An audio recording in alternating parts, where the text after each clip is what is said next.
2023 жыл арыстандарда жаңару жылы.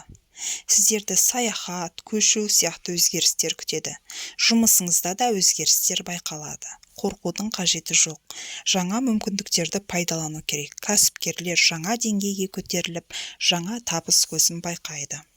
2023 жылы арыстандар табыс деңгейін айтарлықтай арттыра алады. Максималды жетістікке жету үшін тек қаржыңыз бен жұмысыңызға ғана емес, басқа адамдардың не істеп жатқанына да назар аудару ұсынылады. Арыстандар өздерінің жақын ортасынан үлгі алып, мысалы мамандығын өзгертсе сәттілік келеді. Жылдың екінші жартысында лайықты табыс табуға уәде беретін адам пайда болады.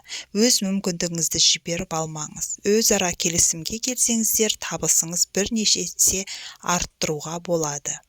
Жылдың соңына қарай қымбат сыйлыққа, марапатқа ие болуыңыз мүмкін. Кәсіп ашуды ниет еткен арыстандар үшін ең қолайлы айлар ақпан, сәуір, қыркүйек. 2023 жыл арыстандар сіздерге табыс, береке, бірлік алып келсін. Сау болыңыздар.